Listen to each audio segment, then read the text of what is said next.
Hey, folks, it's Friday again, and we're doing another movie retrospective. That's right. Guess what we're doing this time? We're going to do one called High Plains Drifter. Which is kind of a Western, but also kind of a horror movie. Yeah. A lot of people don't know that this is actually a paranormal Western. Yeah, it's like a ghost which we can get into story, it in a minute. kind of. Yeah, it's more like a revenant. This demonic force comes back to wreak vengeance and punish a town that's done a good man wrong. Yeah. Good flick. I remember when I first saw it when I was a kid, I really didn't catch the whole supernatural aspect when I was a kid. But when I got older, I saw it. Especially like in the soundtrack. Sometimes weird stuff would happen. Like, wait a minute. How did Clint survive that? And there'd be this weird ghostly music going on in the background. Yeah. Yeah, to tell you that there were some ghostly powers going on. It's funny because, I mean, I probably saw this when I was a kid too because, my dad and my grandfather were really into Westerns. I'm not super into Westerns. Like, I like some of them. I like some of them. But I had seen this one when I was a kid, and it didn't really register at the time that this was like a paranormal, like a ghost story, essentially. Yeah. But then when I saw it again when I was older, I'm like, oh, duh. It's like, it seems super obvious. Yeah, it wasn't back then, though. Yeah, I guess not. And my stepdad, this is one of his favorite movies. He saw it many times over, and he didn't get it. Yeah. I told him, so you realize that guy is the marshal. Come back. And he's like, really? And I showed him where it was, in the very end. Yeah. Where Mordecai says, you never did tell me your name. And he goes, yes, I did. You know it. You know what my name is. Yeah, and he was saying that as he was putting the grave up over the sheriff who was, buried without a headstone. Like I said, it seems really obvious. Yeah, it's obvious now. And the symbolism is very obvious now. Yeah. But you just don't expect it from a Western. Yeah, it's kind of a strange movie. And like I said, it's interesting because... we've seen it several times since then because you bought it on Blu-ray or DVD. This is actually DVD. I got to get a Blu-ray. Yeah. I don't really like the aspect ratio of this. And like I said, I'm not a huge fan of Westerns in general, although I have liked a lot of them in there. And I've liked a lot of horror movie style, or Western style horror movies. They have made them before.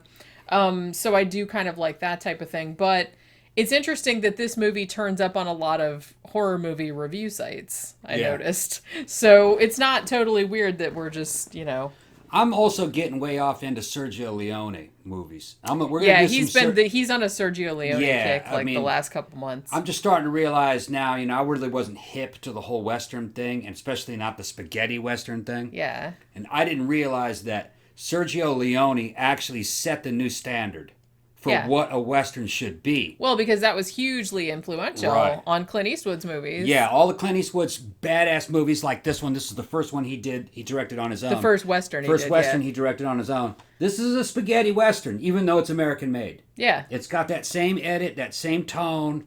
It's that same kind of dystopian view of the West. It's cool. It's really cool. Because traditionally what a Western was... in American, cinematic history, a Western was a movie that had clear boundaries between black and white, good and evil. Black hat, white hat. Black hat, white hat. They were very predictable, very formulaic. There was a lot of dialogue and a lot of talking, not a whole lot of action. They were like an episode of Bonanza. They were boring. And they got boring as they went on. That's probably why I didn't like them, because that's a lot of the ones that I saw when by I was the time the 60s had rolled around, 64, with Sergio Leone, they had become a stale genre. Yeah. The United States only made a couple of them a year.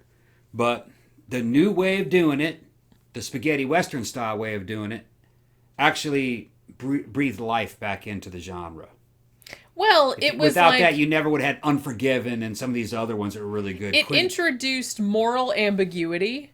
Realism. And also like a stylishness that I don't think had really, you know what I mean? The very, these big, like, long close-ups and stuff like that, that are kind of a hallmark of Clint Eastwood movies. I mean, he got that directly from Sergio Leone. Yeah, very much. And, and he will tell you that because... Clint Eastwood had starred in a lot of Sergio Leone's movies. Obviously, it's the Man with No Name trilogy or whatever. I'm going to do that trilogy. Which we're actually going to probably do that at some point. You got to mention it, and it's important in cinema history. Right. Really. And so at this stage, Clint really liked that style, and he's like, well, he wanted to do one himself. Now, he had only directed one other movie before this, and it wasn't a Western. It was actually a thriller, Play Misty for Me, which I actually recommend if you haven't seen it. It's, kind of a Fatal Attraction type story. Have you ever seen it? No. You haven't seen Play Misty for Me? No. Oh, it's good. Yeah, okay. Yeah, it's kind of like a fatal, like a crazy fan. No, I never Like, seen I think he's like a radio, I haven't seen it in a long time, but he's like a radio DJ, and she's like this crazed fan that, like, obsessed fan I've that only comes after seen, him. like, Eastwood's really big movies. Yeah. You know, and the Western ones, and maybe, like, Firefox. Yeah. And then we saw the new one, you know, the Mule. That was pretty good. I liked that.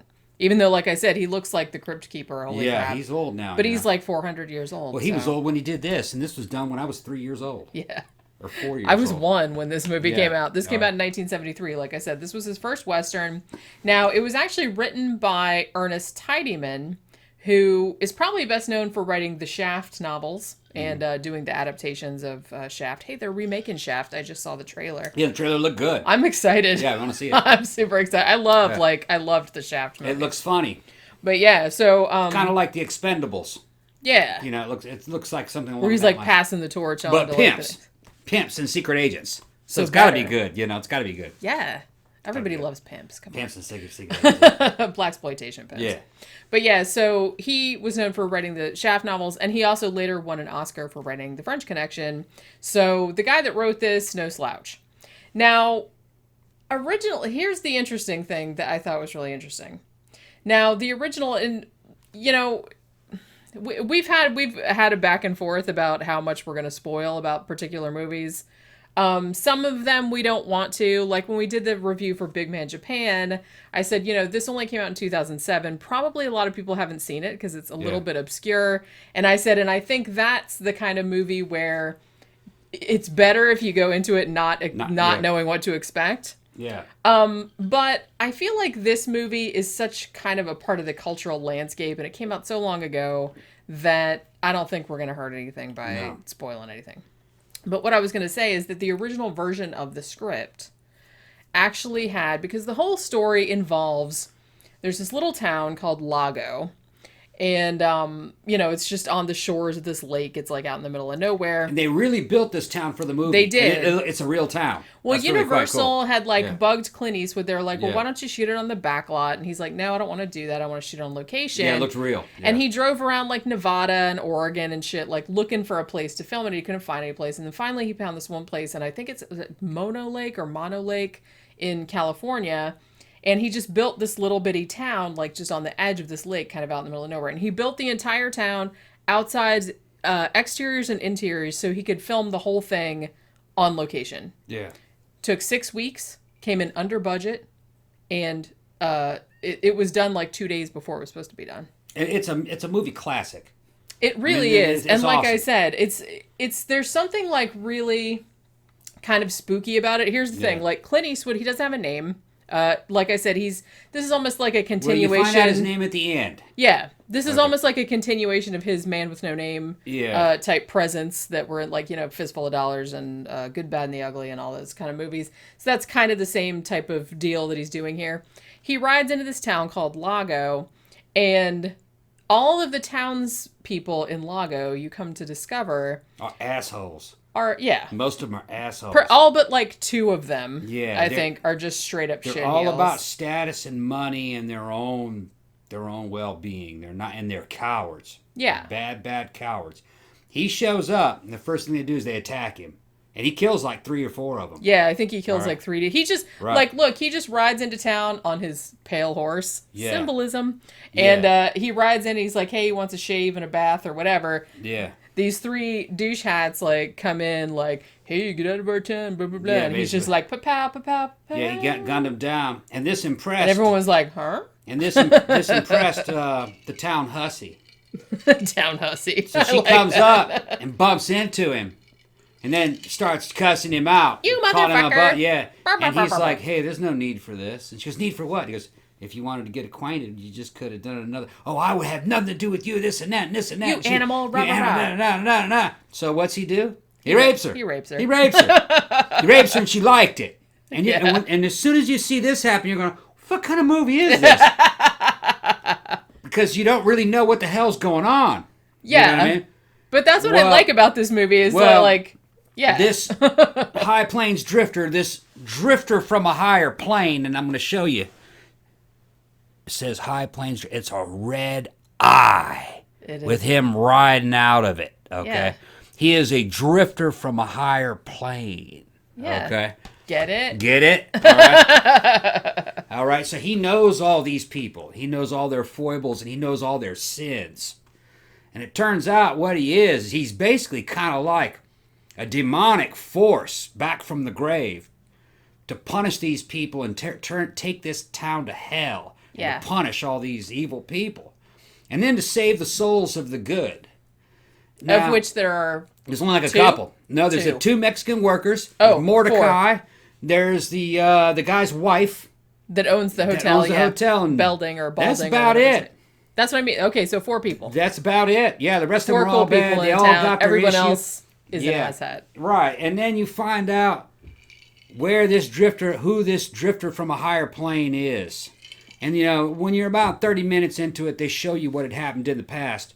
The old sheriff got whipped to death by some hired guns. Yeah. And the town hired these hired guns to whip the sheriff to death. Eventually you find out the reason why they hired these guns to whip the sheriff to death is because the sheriff found out that the mine and the mining company that was keeping this town growing, that mine was on government property. And they technically weren't supposed to be mining there. Stuff out of there. And the sheriff was going to do the right thing and tell the government that the mine was on public land or on government property. They couldn't be mining on it. So they killed him. Yeah. And they hired people. They hired guns to kill him. They were so they couldn't cowardly. be bothered to do it. And as bad as they were, the dudes that they hired to kill the sheriff, they fucked them over. Yeah, they basically turned on him and made him go to prison. Exactly. Yeah. And so what's happening is the drifter from the higher plane is showing up into town around the time these guys are getting out of prison. And are coming back They're coming back to the town for revenge, all right? And after he guns those dudes down, they say, you got to help us because these guys are coming and we can't defend ourselves. And he's like, you guys can defend yourselves. You know what I mean? You got all these people. So they hire him to protect the town. So the first thing he does, he raises a militia. He tries to train them to defend the town. Does all kinds of stuff. Part of the deal is that he has an unlimited spending budget. Yeah, they basically offer him. He's like, whatever you want. Whatever you want. And he takes everything. Of that. That's right. He even orders 500 gallons of red paint and paints the entire town red. He has them take down people's barns and make picnic tables because they're going to be picnicking when the bad guys showed up. He even starts screwing all their wives. Yeah. That's how cowardly they are. They won't even stand up for their own women. Yeah. Okay, so he kicks everyone out of the hotel so he can live in the hotel all by himself. The basic moral of this story is that being a coward is not a virtue. All right? Yeah. That being a coward would actually cause you to do evil. Like not stand up for your wife or to sell people out and then to... Well, because they all stood by and watched the marshal get murdered. That's right. Like only 1 or 2 people stood up and go, hey, this is fucked up. What are you doing? Nobody else did that. Everyone just stood there and watched. Now, I should note, since we're talking about that, the original draft of the script, like I said, that was written by Ernest Tidyman, he said he got the idea from the very famous Kitty Genovese murder that happened in the 60s in New York City. What's that? The story goes, I think it happened in 1964, where she was walking home to her apartment building and like some dude jumped on her and stabbed her to death. And the story goes that 38 witnesses saw it, but no one did anything to help her. Nobody called the police, blah, blah, blah. So that kind of went into the cultural consciousness. So he kind of was like, I wanted to write a story about someone getting killed in the middle of town and everyone just standing around watching it and not doing anything. I should note that the Kitty Genovese murder, later on, they did discover that there weren't actually that many witnesses. Nobody saw the whole thing happen. A couple people did call the police. One person actually did go out there and help her, shit like that. So, the story that went around about the murder is not entirely accurate, but that's where he got the idea from. Yeah. So he was kind of exploring the idea of who was it that said that all it takes for evil to take root is like for good men people to do do nothing. Right. That's basically so that's basically the idea that this movie is exploring. And Clint Eastwood playing quote unquote the stranger, that's just what they call him in the credits, where he's kind of like, I would call him a revenant. Yeah. They don't come out like he seems like a man and everything like that, but you can touch him. He's mortal, or he's solid. He's solid, but you can't kill him.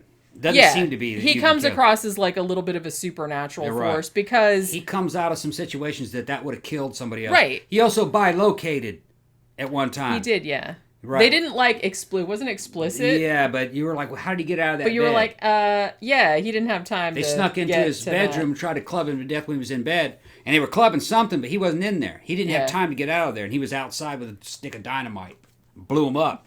Yeah. And they played that that ghostly music. Yeah, there's like a weird how the hell ghostly did he get outside? That plays like every time he does some like spooky shit. He's a revenant, which is someone who's come back from the dead to wreak revenge, kind of like the Crow.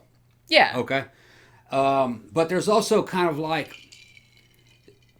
this is not a Christian thing, and this kind of reminds me more of kind of like when we have some Muslim subscribers. This is almost kind of like the Islamic concept of a demon or a devil. In Islam, demons and devils are creations of God. They can't disobey God.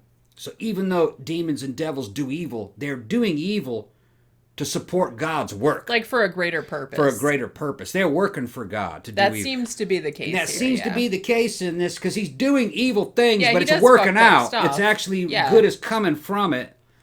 And there's a scene where the priest comes in, who's kind of a corrupt priest, and he goes, listen, brother, you can't kick all these people out of the hotel. He goes, I'm not your brother. Yeah.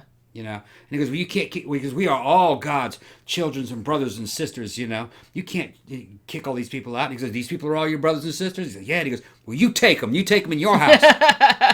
and he turns around and goes, ladies and gentlemen, don't worry. You all can stay with us, and it won't cost you any more than what it costs you for normal hotel rates. Right, like I said. Yeah, and that revenant went, what?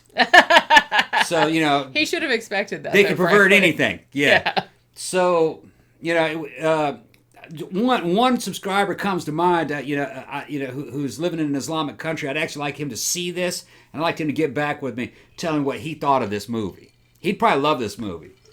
But to me, it kind of had the Islamic flavor of what a demon is. Because it doesn't really match up with Christian mythos.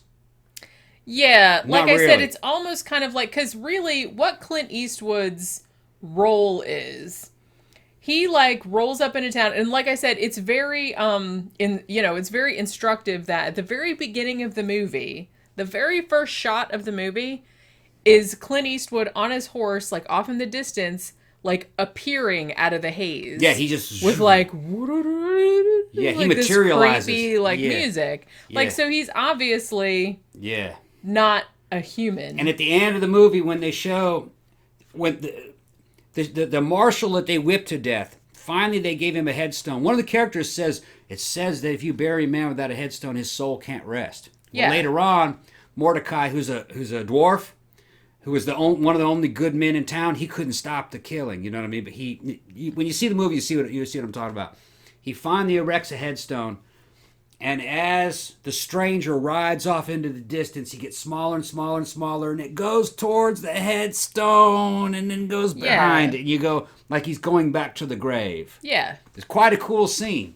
Yeah, because that was the whole point. Because what you're meant to think, like I said, now the original version of the script had the marshal who is whipped to death by the townspeople, or by the dudes that the townspeople hired. He's actually played by the guy that was Clint Eastwood's stuntman. So he looks very much like Clint Eastwood. Yeah, you think, is that Eastwood or kind of, but it... Yeah, so it almost looks exactly like him, but not quite. But that's why, because that's his stunt double. It makes sense. If the Revenant comes back, he can't look exactly like the old Marshal. They're like, man, where are you... He looks kind of like the old Marshal. In the original version of the script, the stranger was supposed to be the Marshal's brother. Okay. But Clint Eastwood liked the idea of making him... supernatural. Yeah, making him like the ghost of, or like a Revenant... It's a lot better. Making it like allegorical. Yeah. If you like The Crow, that's basically what you're dealing with. You're so that's what he wanted to do. Yeah. And so that's why he put in all this stuff about, like, we have to paint every building in the town red. And and he renamed Lago Hell. And he renamed it Hell. Yeah, and there's a scene where after the stranger paints hell over the sign, and he had the whole town out there working, he tells them to go back. And they all start going back to town, and you see it the way it's shot. They're all going to the sign of hell. Where filing they're all toward the going sign to in the hell. distance. And the only one that wasn't going to hell was little what was his Mordecai. Mordecai was just walking straight ahead. Yeah. So they're showing you right now that he's sending all these people to hell except Mordecai. Yeah. And like I'm saying, this revenant is doing evil things, including up to raping women. Okay. Yeah, he does it a couple of times. But in some ways, it's for the good, which that's not a normal Western value. You know, almost that's more like something you find in Islam. And now because of this, John Wayne hated this movie. He really did. He fucking hated this movie. And it just goes to show you what the difference between a new Western was that was based on a spaghetti Western, Sergio Leone, and what the old Westerns were like. Well, like I said, I feel like a lot of movies, particularly in the late 60s and 70s, because of Vietnam, a lot of movies in the 70s started to go toward this ambiguous morality type thing. And I think a lot of older filmmakers in Hollywood, and particularly John Wayne and stuff like that, didn't really like that, because I think they liked the very clear-cut Western. It's like, these are the good guys, these are the bad guys. But after Vietnam happened and, all of that, I don't really think you could get away with that anymore. It just seemed too simplistic. So I can understand how you would call this ambiguous morality. Yeah. Based upon Western traditions. Yeah. But I look at it and I go, no, it's just alternate morality. It is, yeah. What it is it's a person. It is, or it's a force of nature, or or what do you call it? A supernatural force punishing evil. Yeah. That's what it's doing. And it's not punishing evil with love and flowers. It's punishing them with pain, suffering, and death. Because he really seemed... I guess you could say it's kind of biblical in a way. It is. Yeah, that would be... It's and apocalyptic. As soon as he came into town, he deliberately did as much as he could do to just cause and sow as much chaos as possible. Yeah, and you have to watch it a couple times, and you have to pay close attention to the things that he says. Because he says things that set up the people in the town. He's one step ahead of them. He's manipulating them. You'll see what I'm talking about. Yeah. If you haven't seen the movie. But yeah. It's quite a cool flick. I really like it. And like I said, I'm not like a huge Western fan, but this, I would almost call this, it's almost like a horror movie. I mean, it's kind of structured like a horror movie a little bit. And it does have a pretty obvious like supernatural component. I mean, obviously this guy, there's a scene like the woman that he rapes at the beginning, he goes back to the barber and he's taking a bath in the barber shop, because you did that in the Old West, because you didn't have bathtubs in your house, I guess. Even when he raped her, he hadn't even taken a bath. Yeah. Ain't that something? I know. Can you imagine? Yeah. And then she enjoyed it. Yeah. When you see it happen. Because you find out more about her later. Yeah. But, But then she comes back later when he's in the tub and tries to shoot him. Right. And he, ducks down under the water, but she clearly shoots... Into that water, right at him. There's no way she could have missed. Yeah, and she came with a Colt single action army in 45 Colt. And, I've hand-loaded a lot of, 45 ACP from 1911s, and that load is not all that different. The bullet weight's about the same, it's about, I guess, 10 or 20 grain difference. The velocity's similar.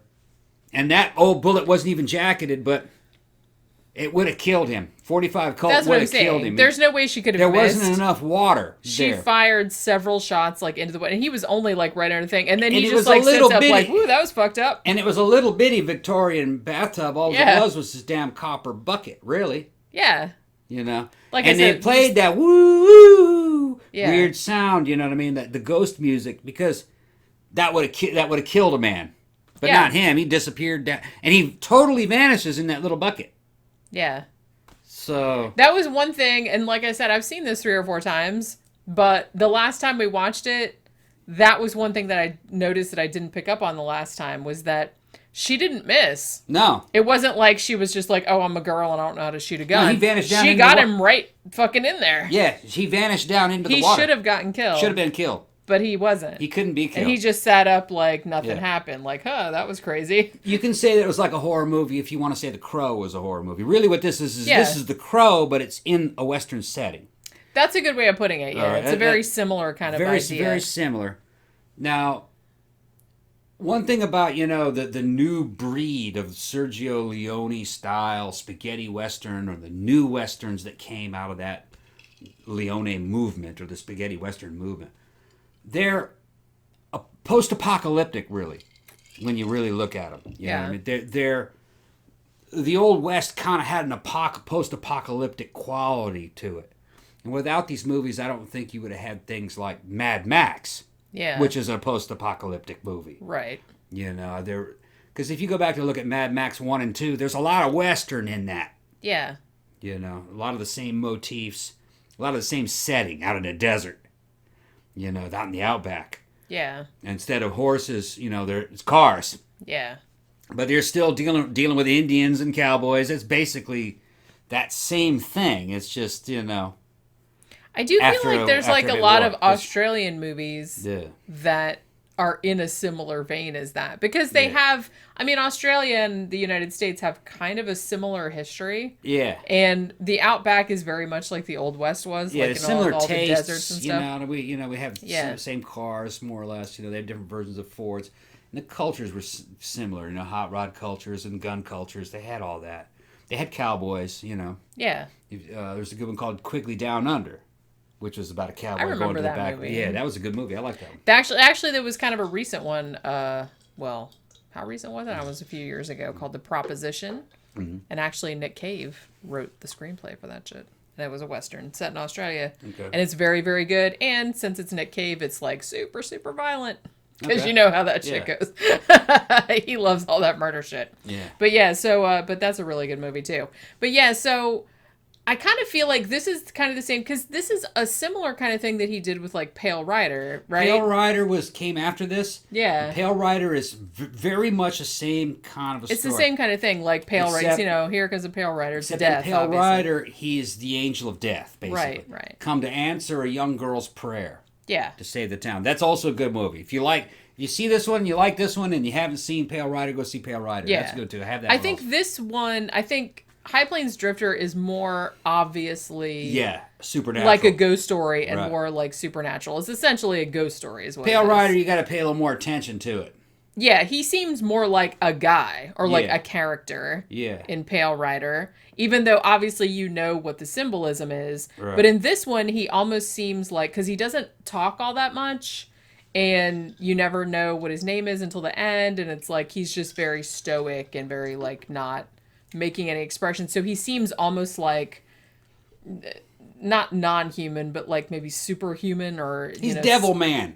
Yeah, something he's Devil like Man, that. What he is, punishing the evil, punishing the wicked. Yeah, but he's very much like Devil Man.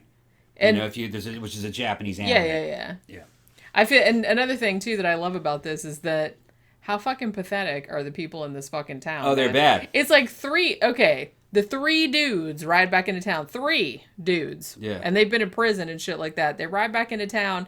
How many people are in this town? At least 40, 50, 40, 50 dudes. And they all have like guns and shit like that. Yeah. 3 guys ride in going, pa-doo, pa-doo, pa-doo. Yeah. And they're all just like, fuck. And then they just all run away. I don't know. Yeah. Eastwood, as the Revenant, trains them and equips them with rifles and puts them in firing positions and defensive positions up around the town. Yeah, he tells them what to do. Tells them exactly what to do. He even gets them to practice. Yeah.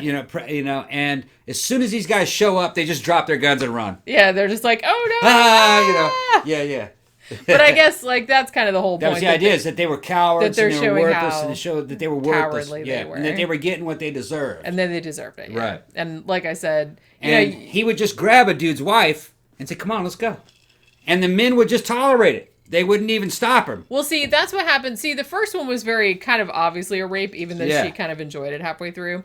The second one that he did, that was the hotel owner's wife. He didn't rape her. Yeah, she thought she was going to be raped, and he was like, "Don't flatter yourself." Yeah, that's true. And then she was like, "Oh, all right." He negged her. Well, he just said he wanted company.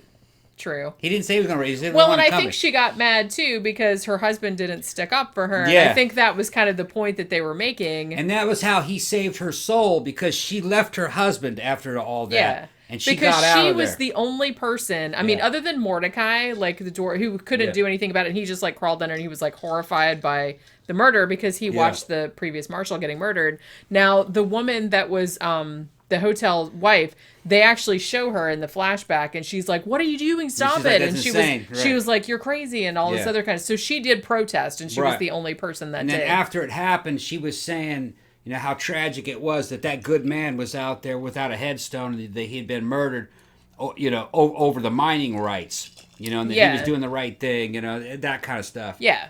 So when he grabbed her in front of the husband, he says, come on, I need some company. Send me the best bottle of wine. She assumed she was going to be raped. She brings it up because of what happened to the other girl. Right. And he says, no. Remember, and he just started talking with her. Well, she ended up having sex with him anyway. Yeah. And like I said, I think that was that consensual. Yeah, like the whole point of that scene was that her husband didn't say anything. He was just kind of like, oh well, she's just gonna get raped. He didn't even care. He didn't even care. No, he didn't even care. He's like, yeah, fuck that. So the next day she was like, she packed her bags and then they made eye contact. He's like, yeah, get out of here. It's all good. And she's like, yeah. She's like, yeah, fuck this, and she was out of here. And like you said, he's essentially like saved her soul. Yeah, it was all that shit was it was kind of like metaphors for saving people's souls so they didn't go to hell. Same with Mordecai. Yeah. But like I said, Mordecai and like the two Mexican guys workers, that everybody shit on. Everybody else in town shit on. Well, the dwarf got shit on too. Yeah. It's like they would just kick him around. And the old Indian man and the Indian child. Oh, right. They were in the store. Like he gave them a bunch of free shit, like blankets and candy and stuff. And the store owner was like, we can't give those Indians anything. Yeah, and they were saying, like, do you want anything? Fuck you. Would you like a young Mex or maybe an Indian girl? Remember that? A squaw. Squaw, yeah. And he goes, nah, it's all right. And he turns around and starts grabbing people's wives. Yeah. Let me take this one. Yeah. So he was like punishing I said, them for as bad as they were. He did bad things, but he did bad things in the service of a greater. He was trying to show them. It all worked out. Yeah. He was trying to show them, I guess, what hypocrites they were, too. Yeah.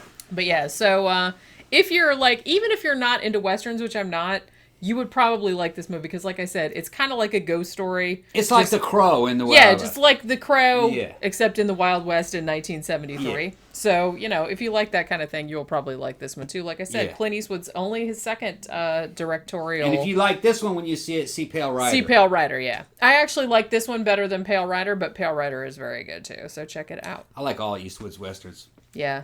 Yeah, Josie Wales, Unforgiven. I like them all too, actually. And Hang 'em High was an American one. That was kind of a straight white hat movie, but it was still good. Yeah, still good. Like I said, I kind of like all the Leone movies with him. All the Leone movies look good. Actually, I haven't seen Duck You Sucker, and I haven't seen Once Upon a Time in the West. I want to see those two. Yeah. But everything from Leone looks good. Eventually, we're gonna do the whole Man with No Name. Yeah, we'll do a thing on that trilogy.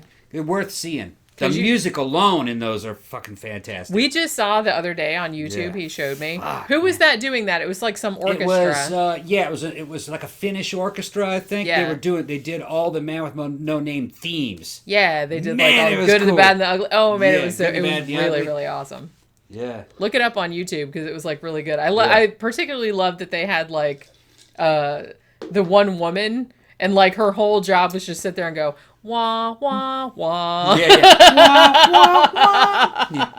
The sopranos come out. Like for that fucking part of the song. Epic. You guys know what I'm talking Epic. about. Leone rewrote the book and Eastwood ran with it. Yeah. Eastwood did American spaghetti westerns. It's kind of like, and I think I mentioned this when we were talking about Deep Red, where I talk about how the Italians... They kind of get shit on for like, oh, you're ripping off Alfred Hitchcock or you're ripping off this and the other continuity. Thing. But when they make movies, then the Americans rip them back off. Like Italians, I said, the Giallo movies, that was like us ripping them off. That's where the whole slasher genre came from. Italians knew how to make things exciting. That was what they did. Exciting and stylish. Now, Leone also had a very good stories along with it and good music that went with it, like the scores were really good. So, and it was all just kind of coming together. Yeah, he knew what he was doing. Yeah, Leone was like the Francis Ford Coppola of Italian Western movies. Yeah. Yeah. And honestly, those movies, I feel like they're just considered classic Westerns. Like, not even, because they're Italian or American or anything like that. They're just considered classics of the genre. Yeah. And I feel like they're usually like at the top of anybody's list that's like into Westerns and shit. Yeah. Anybody that knows what they're talking about anyway. I would think. But yeah. Was he the Coppola of, or do you think he was more like who's the guy did Shining? What's his name? Stanley Kubrick? Yeah, it's Stanley Kubrick. He's probably more like the Stanley Kubrick. Not as weird as Stanley Kubrick, but yeah. But it's a similar kind of. He was like a big picture guy for the Italian spaghetti western. Yeah, I mean his shit was. Yeah, that's true. He had very good quality control. Yeah. Based on everything that I saw so far, I have to see those other two movies to make a final judgment. But the Man with No Name series every movie was good. Yeah. They weren't all as good as one another. I mean, I think Good and Bad and the Ugly was the best of them all. Yeah, I think most people would probably agree with you on that. But, a fistful of dollars, a few dollars more, they seem to be pretty good. So yeah, they are. Yeah. But yeah, we'll get to that. We'll get to that. So, like I said, even if you're not into Westerns, but if you like, creepy horror movies or whatever, then check out High Plains Drifter. It's actually a pretty cool movie. And remember, if you like the show, like, share, subscribe on all your social media. If you'd like to financially support the show, you can go to our Patreon page, patreon.com/13o'clockpodcast. Or you can go to our blog, which is 13o'clockpodcast.wordpress.com. There's a link in the sidebar to a PayPal account if you'd like to give a one-time donation or perhaps a rolling donation, whatever you want to do. That's cool, and it's much appreciated. Remember that these movie retrospectives right here come out every Friday, and our matinee show, which is 3 new movies in the theater, comes out every Sunday, and our regular episodes come out every Tuesday, so check them out. We will see you next time. Bye.